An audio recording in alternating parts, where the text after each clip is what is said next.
நீங்கள் என்னை தேர்ந்து கொள்ளவில்லை, நான் தான் உங்களை தேர்ந்து கொண்டேன். நீங்கள் கனி தரவும் நீங்கள் தரும் கனி நிலைத்திருக்கவும் உங்களை ஏற்படுத்தினேன். நம் ஆண்டவராகிய இயேசு கிறிஸ்துவின் அன்பும் அருளும் அமைதியும் உயிர்ப்பின் மகிழ்ச்சியும் உங்கள் அனைவரோடும் என்றும் இருப்பதாக. இறை இயேசுவில் பிரியமுள்ள சகோதர சகோதரிகளே, இன்றைய நாளினுடைய இறை வார்த்தைகள் அன்பை முக்கியத்துவப்படுத்தி அன்பினுடைய மேன்மையை, புனிதத்தை நமக்கு எடுத்து சொல்லுகிறது. எனவே இந்த உண்மையை உணர்த்துகின்ற இன்றைய நாளினுடைய இறை வார்த்தைகளுக்கு கவனமுடன் செவி கொடுப்போம். அன்பை பற்றிய அழகான ஒரு பாடல், அதில் இருக்கிற வரிகள் உண்மையிலேயே நம்மை தியானிக்க தூண்டுகிறது. அந்த வார்த்தைகளை நாம் தியானிப்போம். அதிசயங்கள் பல நிகழ்ந்திடினும் ஆண்டவரை பாடி துதித்திடினும், அதிசயங்கள் பல நிகழ்ந்திடினும் ஆண்டவரை பாடி துதித்திடினும், அரவணைப்பு பல கொடுத்திடினும் அன்பில்லையேல் ஒரு பயனும் இல்லை, அன்பில்லையேல் ஒரு பயனும் இல்லை. அன்பு மட்டும் நம்மகிட்ட இல்லைன்னா நாம் வாழ்விதலேயே அர்த்தமில்லை. பிரியமானவர்களே, எத்தகைய நன்மைகள் பல நாம் பெற்றிருக்கலாம், எவ்வளவோ திறமைகள் நமக்கு இருக்கலாம், வசதி வாய்ப்புகள் நமக்கு இருக்கலாம், படித்து பட்டதாரியாக அதிகாரத்தில் நாம் இருக்கலாம். ஆனால் நம்மிடத்தில் அன்பு இல்லை என்றால் நாம் ஒன்றும் இல்லை என்று சொல்லுகிறது ஆண்டவருடைய வார்த்தை.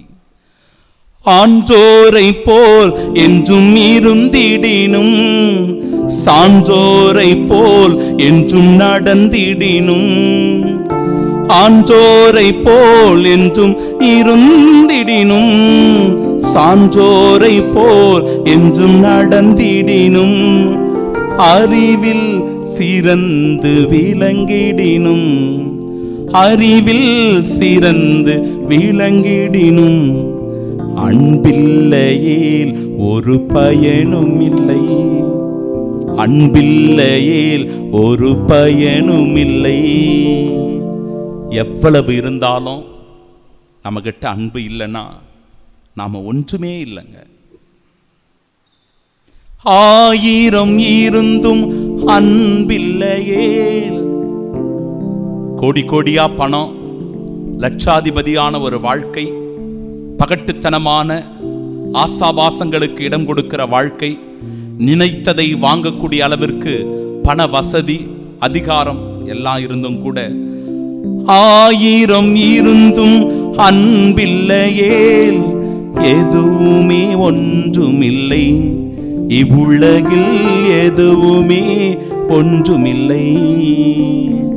இந்த பாடலுடைய வரிகளை 1 கொரிந்தியருக்கு எழுதிய திருமடல் 13வது அதிகாரம் 2வது இறைவார்த்தை எடுத்து சொல்லுகிறது. இறைவாக்கு உரைக்கும் ஆற்றல் எனக்கு இருப்பினும், மறைபொருள்கள் அனைத்தையும் அறிந்தவனாயிருப்பினும், அறிவெல்லாம் பெற்றிருப்பினும், மலைகளை இடம்பெறச் செய்யும் அளவிற்கு நிறைந்த நம்பிக்கை கொண்டிருப்பினும், என்னிடம் அன்பு இல்லையேல் நான் ஒன்றுமில்லை என்கிறது இறைவார்த்தை. அன்பு என்பது இறைவனுடைய குணம். பிரியமானவர்களே, அது இறை குணம். மனித நேயம், இரக்கம், பாசம், அக்கறை இவற்றினுடைய உணர்வு நிலைதான் அன்பு. இந்த உணர்வுகளை எல்லாம் பெற்றிருந்தால் ஒரு மனிதன் உண்மையிலேயே கரைபடாத அன்போடு வாழ முடியும். ஆனால் அன்பு என்கிற பெயரில் இன்றைக்கு பல அட்டூழியங்கள் நடக்கிறது, அநியாயங்கள் நடக்கிறது, ஏமாற்று பித்தலாட்டங்கள் நடக்கிறது. இதை நம்ம நன்றாகவே அறிந்திருக்கிறோம். காதல் என்கிற பெயரில் காம செயல்கள், தகாத உறவுகள், ஒருவர் மற்றவரை ஏமாற்றுவது, ஒருவர் மற்றவரை ஏமாற்றி பறிப்பது, அவர்கள் மீது அவர்களை அடிமைகளாக வைத்திருப்பது போன்ற பல செயல்கள் அன்பின் பெயரினால் நடக்கின்ற கொடுமைகள். விவிலியத்திலிருந்து சில உதாரணங்களை உங்களுக்கு நான் காட்ட விரும்புகிறேன். நீதித்தலைவர்கள் புத்தகம் 16வது அதிகாரம் 4 முதல் 22 வரை உள்ள இறைவார்த்தைகள் சிம்சோன் தெலீலா பற்றி அந்த இறைவாக்கு பகுதி அமைந்திருக்கிறது. அதில் 16வது அதிகாரத்தில் 5வது இறைவார்த்தை, நீ அவனை மயக்கி, பெலிஸ்தியர்கள் போய் தெலீலா கிட்ட இவ்வாறு சொல்றாங்க, யார? சிம்சோனை மயக்கும்படி சொல்றாங்க. நீ அவனை மயக்கி எதில் அவனுடைய பெரும் வல்லமை உள்ளது, எப்படி நாங்கள் அவனை வென்று கட்டி வைத்து அடைக்க முடியும் என்று கண்டுபிடி. நாங்கள் ஒவ்வொருவரும் உனக்கு 1100 வெள்ளிக்காசு தருவோம். நீ போய் அவனை அன்பு காட்டி ஏமாத்து அப்படின்னு சொல்றான். பெண்ணினுடைய அன்பில் ஆசையில் மயங்காதவர்கள் இல்லை இல்லையா? சிம்சோன் அந்த ஆசையில் மயங்கி போறான். அந்த ஆசையினால் மயங்கி போறதுனால, அந்த ஆசையில் விழுந்து விடுவதனால தன்னுடைய வலிமையை இழந்து போகிறான். அன்பின் பெயரை சொல்லி அன்பினால ஒருவரை ஏமாற்றுவதை, ஒருவரை அடிமைப்படுத்துவதை இந்த இறைவாக்கு பகுதி நமக்கு எடுத்து சொல்லுகிறது. தொடக்க நூல் புத்தகம் 4வது அதிகாரம் 8வது இறைவார்த்தை, காயன் ஆபேல் 2 பேரும் அண்ணன் தம்பி தாங்க. 2 பேரும் அண்ணன் தம்பிங்க, ஒரே தாயின் வயிற்றில் பிறந்தவர்கள். ஆனால் இறைவார்த்தை சொல்லுகிறது, 8வது இறைவார்த்தை 4வது அதிகாரம் தொடக்க நூல் புத்தகத்தில் 8வது இறைவார்த்தை, காயின் தன் சகோதரன் ஆபேலிடம் நாம் வயலுக்கு வெளியே போவோம் என்றான். தன்னுடைய தம்பியை போய் கூப்பிடுறான், வாடா நாம வயலுக்கு வெளியே போவோம். ஐயோ அண்ணன் கூப்பிடுறானே, பாசத்தோட கூப்பிடுறானே, அன்போட கூப்பிடுறானே அப்படின்னு சொல்லி ஆபேலும் காயனோடு உடன் சென்றிருக்கிறான். ஆனால் அவர்கள் வெளியில் இருந்த பொழுது காயன் தன் சகோதரன் ஆபேலின் மேல் பாய்ந்து அவனை கொன்றான். பொறாமையினால, அன்பு என்கிற பெயரினால இந்த இடத்தில் ஒரு பெரும் கொலையே நடக்கிறது. அன்பின் பெயரை சொல்லிக்கொண்டு எத்தனையோ பேர் ஏமாற்றுகிறார்கள், பித்தலாட்டங்களில் ஈடுபடுகிறார்கள். என் அன்புக்குரியவர்களே, சொத்துக்காக பணத்திற்காக ஏமாற்றுகின்ற நிலையை இதோ இந்த பகுதி நமக்கு எடுத்து சொல்லுகிறது. இன்றைய நாளினுடைய முதல் வாசகத்திலும் கூட திருத்தூதர் பணிகள் 10வது அதிகாரம் 25வது இறைவார்த்தை, கொர்நேலியு என்பவர் பேதுருவினுடைய காலில் போய் விழுகிறார். ஒரு அன்பின் அடையாளம், ஒரு அன்பின் அடையாளமாக அவருடைய காலில் போய் விழுகிறார். அது ஒரு மதிப்பு மரியாதையினுடைய அடையாளமாக இருக்கிறது. ஆனால் அந்த இடத்தில் பேதுரு தெளிவாக சொல்லிவிடுகிறார், எழுந்திடும், நானும் ஒரு மனிதன் தான். உன்னை நான் அடிமையா நினைக்கல, அன்பு என்கிற பெயரினால உன்னை கீழே போட்டு மிதிக்கல, நான் நினைத்ததை உன்னை வைத்துக்கொண்டு சாதித்துக் கொள்ளவில்லை. எனவே இப்படி நடந்து கொள்ளாத. அன்பு என்பது ஒருவர் மற்றவரை மதிப்பது, ஒருவர் மற்றவரை புரிந்து கொள்வது, ஒருவர் மற்றவரை நேசித்து பக்குவத்தோடு பண்போடு நடந்து கொள்வது. ஆம் பிரியமானவர்களே, இந்த அன்பை செலுத்துவதற்கான அழைப்பாக இந்த நாள் அமைந்திருக்கிறது. ஒருவர் மற்றவரிடம் அன்பு செலுத்துவோமாக, ஏனெனில் அன்பு கடவுளிடம் இருந்து வருகிறது. இன்றைய நாளினுடைய 2ஆம் வாசகம், அன்பு கடவுளிடம் இருந்து வருகிறது. எனவே நாம் ஒருவர் மற்றவரை அன்பு செய்வோமாக, ஏனென்றால் கடவுள் அன்பாய் இருக்கிறார். கடவுளை நாம் அன்பு செய்கிறோம் என்று சொல்லிக்கொண்டு நம் உடன் வாழ்கிற பிற சகோதர சகோதரிகளை நாம் ஏமாத்துறோம் அப்படின்னா அது நல்லதா இருக்குமா? சிந்தித்து பாருங்கள் பிரியமானவர்களே. அன்பின் பெயரினால் நடக்கிற அட்டூழியங்கள் சிலவற்றை நான் உங்களுக்கு பட்டியலிட விரும்புகிறேன். அன்பு என்கிற பெயர் சொல்லி ஏமாற்றுவது இன்னைக்கு நடக்குது. அன்பு சொல்லி ஏமாத்துறது, பணம், மோகம், சொத்து. மருமகள் மாமியாருடைய உறவு, மாமியார் பென்ஷன் வாங்குறாங்க, சம்பாதிக்கிறாங்க, அவங்க நம்ம கூட இருக்கிறதுனால நமக்கு ஒரு ஆதாயம் இருக்குது அப்படின்றதுனால மருமகள் கொஞ்சம் தன்மையோடு மாமியாரிடத்தில் நடந்து கொண்டு ஏமாற்றுவது நடக்குது. மகனோ மகளோ தன்னுடைய அப்பா அம்மாவை அன்பு காட்டுவது போல நேசிப்பது போல இருக்கிறது. ஏன்? அப்பா அம்மா நம்முடைய குழந்தைகளை நல்லா பார்த்துக்குவாங்க, அப்பா அம்மா பென்ஷன் வாங்குறாங்க, அவங்க சம்பாதிக்கிறாங்க, அவங்களுடைய சம்பாதனை நம்முடைய குடும்பத்திற்கு ஒரு ஆதாயமாக இருக்கிறது, ஆதாரமாக இருக்கிறது. இதனால் அப்பா அம்மாவை கொஞ்சம் ஏமாற்றி தன்னுடைய காரியங்களை சாதித்துக் கொள்வது நடக்குது. உண்மையான அன்பு போல தெரியும், ஆனால் அதில் சுயநலம் கலந்திருப்பதை நம்மால் புரிந்து கொள்ள முடிகிறது. வேலை, பணம், அவங்க நல்ல வேலை செய்யலாம் அல்லது பணம் சம்பாதிக்கலாம். இதை கொண்டு அவர்களை மோசடி செய்வது, மோசம் செய்வது, காதலித்து ஏமாற்றுவது, இது ஒரு பக்கம். இது ஒரு பக்கம். அன்பு செய்வது போல எல்லா ஆசைகளும் காட்டுவாங்க. இன்னைக்கு இருக்கிற வாலிப பிள்ளைகள் பெண்களிடத்திலோ, பெண்கள் ஆண்களிடத்திலோ எல்லா ஆசைகளும் காட்டுவது. உயிருக்கு உயிரா நான் உன்னை பார்த்துக்கிறேன் சொல்லுவான். கண்ணின் மணி போல நீ இருக்கிற சொல்லுவான். உன்னுடைய பெயரை நான் இதயத்தில் எழுதி வச்சிருக்கிறேன் சொல்லுவான். கையில் உன்னுடைய பெயரை நான் பச்சை குத்தி வச்சிருக்கிறேன் பாரு காட்டுவான். இதெல்லாம் நடக்கும் கொஞ்ச நாளைக்கு தான். பிறகு அந்த பெண்ணை ஏமாற்றி விடுவது, அந்த ஆணை ஏமாற்றி விடுவது, இதெல்லாமே இன்றைக்கு சமுதாயத்திலே அதிகமாக நடந்து கொண்டிருக்கிறது. பிள்ளைகளே, 2 பிள்ளைகளை விட்டுவிட்டு திருமணமாகின்ற இன்னொருத்தர் கூட ஓடி போகின்ற ஒரு நிகழ்வை தற்போது செய்தித்தாளிலே வாசிக்க பார்த்தேன்.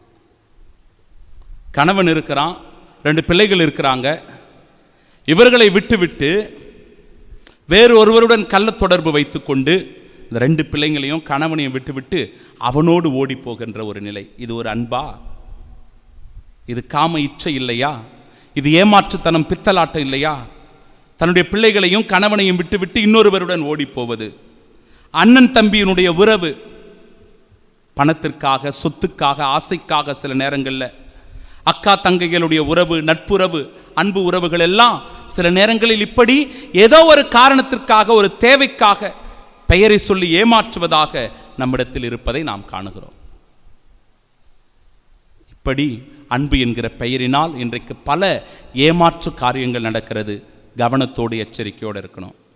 அன்பினுடைய இன்னொரு பகுதியாக தொல்லை கொடுப்பது. அன்பு என்கிற பெயரில் எப்போ பார்த்தாலும் நச்சரிப்பு, தொல்லை, டார்ச்சர் பண்ணுறது. கணவன் மனைவி, மனைவி கணவனை, காதலன் காதலியை, காதலி காதலனை, நண்பர்களுக்கிடையே இன்றைக்கு இப்படிப்பட்ட தொல்லைகள் நடந்து கொண்டு இருக்கிறது. இன்றைக்கி ஃபோன் வந்துடுச்சு இல்லையா, கொஞ்சம் டெக்னாலஜி வளர்ந்துருச்சு.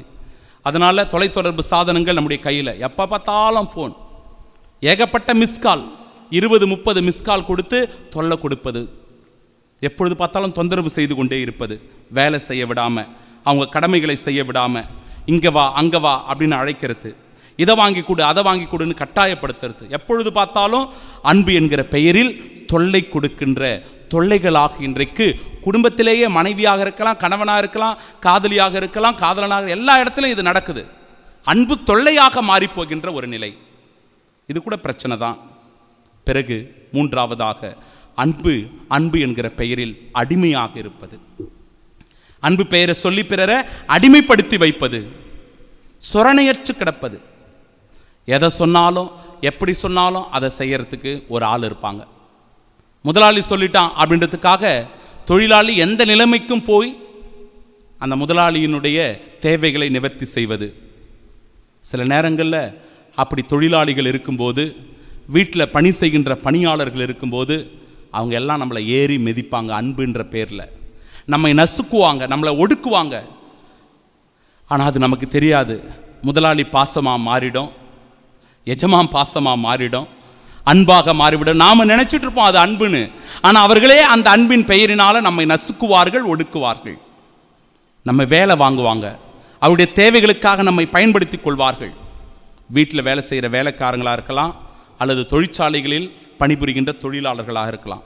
இது இன்னைக்கு எப்படி அதிகமாக அன்பின் பெயரினால் மக்கள் நசுக்கப்படுவதை நாம் புரிந்து கொள்ள வேண்டும். ஆம் பிரியமானவர்களே, அன்பின் பெயரை சொல்லி ஏமாற்றுவதும், அன்பின் பெயரை சொல்லி பிறரை நச்சரிப்பதும், அன்பின் பெயரை சொல்லி பிறரை அடிமைப்படுத்துவதும் தவறு என்பதை நாம் புரிந்து கொள்ள வேண்டும். மாறாக நாம் எப்படி நடந்து கொள்ளணும், அன்பு உள்ளவர்கள் உண்மையிலேயே எப்படி இருப்பார்கள், உண்மையான அன்பு எது, அன்பினுடைய தன்மை என்ன என்பதை 1 கொரிந்தியர் 13வது அதிகாரம் 4-5 இறை வார்த்தைகள் எடுத்து சொல்லுகிறது. அன்பு பொறுமை உள்ளது, அன்பு நன்மை செய்யும், அன்பு பொறாமைப்படாது, அன்பு தற்புகழ்ச்சி கொள்ளாது, அன்பு இருமாப்பு அடையாது, அன்பு இழிவானதை செய்யாது, அன்பு தன்னலம் நாடாது, எரிச்சலுக்கு இடம் கொடாது, தீங்கு நினையாது. இத்தனை நற்பண்புகள். அன்புள்ளவர்கள் எப்படி நடந்து கொள்ள வேண்டும், உண்மையிலான அன்பு எது என்பதை இந்த இறைவார்த்தை பகுதி நமக்கு தெளிவுபடுத்துகிறது. பிரியமானவர்களே, 1 கொரிந்தியர் 13வது அதிகாரம் 1வது இறைவார்த்தை, அன்பு எனக்கு இல்லையேல். ஒருத்தரிடத்தில் அன்பு இல்லை அப்படின்னா ஒலிக்கும் வெண்கலம் போல, ஓசையிடும் தாளம் போல அவர்கள் இருப்பார்கள். சும்மா வெறுமனே பேச்சு தான் அவருடைய அன்பு. உண்மையான செயல்களில் மனப்பூர்வமான, உளம் கனிந்த, இதயபூர்வமான அன்பாக அவருடைய அன்பு இருக்காது. ஒலிக்கும் வெண்கலம் போலவும் ஓசையிடும் தாளம் போலவும் வெறும் வார்த்தை சாலமாக அவர்களுடைய அன்பு இருக்கும். ஏமாற்று காரியங்களாக அவருடைய அன்பு இருக்கும். எனவே எச்சரிக்கையோடு இருக்கணும். 1 கொரிந்தியர் 13வது அதிகாரம் 6வது இறைவார்த்தை, அன்பு அனைத்தையும் பொறுத்து கொள்ளும், அனைத்தையும் நம்பும் என்று இறைவார்த்தை சொல்லுகிறது. திருச்சபையில் இன்றைக்கு எவ்வளவோ ஏழைகள் இருக்கிறார்கள், நோய்வாய்ப்பட்டவர்கள் இருக்கிறார்கள், அனாதைகள் இருக்கிறார்கள். இப்படிப்பட்டவர்களை தேடி சென்று நேசிப்பது, அன்பு செய்வது, உதவி செய்வது, இரக்கம் காட்டுவது அன்பினுடைய தன்மையாக இருக்கிறது. எனவே என் அன்பிற்குரியவர்களே, அன்பினுடைய முக்கியத்துவத்தை நாம் உணர்ந்து கொண்டோம் என்றால் ஆண்டவருடைய வார்த்தைகளை நாம் கவனிக்க வேண்டும். நீங்கள் என்னை தேர்ந்து கொள்ளவில்லை, நான் தான் உங்களை தேர்ந்து கொண்டேன். எதற்காக கடவுள் நம்மை தேர்ந்து கொண்டிருக்கிறார்? ஒருவர் மற்றவரை நேசிப்பதற்கு, அன்பு செய்வதற்கு. நீங்கள் கனி தரவும், நீங்கள் தரும் கனி நிலைத்திருக்கவும் நான் உங்களை ஏற்படுத்தினேன். பலன் தருகிறவர்களாக இந்த உலகத்தில் இருக்கணும். நற்பண்புகளை உடைய மனிதர்களாக வாழணும். மனித நேயத்தோடும் இரக்கத்தோடும் அக்கறையோடும் நடந்து கொள்ளணும். ஒருபோதும் பிறரை ஏமாற்றுவதோ ஏறி பறிப்பதோ அப்படிப்பட்ட குணங்களில் நாம் ஈடுபடக்கூடாது. எனவே பிரியமானவர்களே, கூடுமான அளவிற்கு அன்பினுடைய பெயர் சொல்லி பிறரை ஏமாற்றாமல் நடந்து கொள்வோம். இறைவன் சொல்லுகிறார், நீங்கள் ஒருவர் மற்றவரிடம் அன்பு கொண்டிருக்க வேண்டும் என்பதே என் கட்டளை. அந்த அன்பில் நீங்கள் நிலைத்திருந்தால் நீங்கள் எதை கேட்டாலும் நான் உங்களுக்கு அந்த தேவையை நிவர்த்தி செய்வேன் என்கிறார் ஆண்டவர். கடவுள் நம்மை அன்பு செய்வதை உணர்வோம். அந்த அன்பு உண்மை என்றால் நாம் ஒருவர் மற்றவரை நேசிப்போம். கள்ளம் கபடமற்ற அன்பாக நம் அன்பு இருக்கட்டும். ஆமீன்.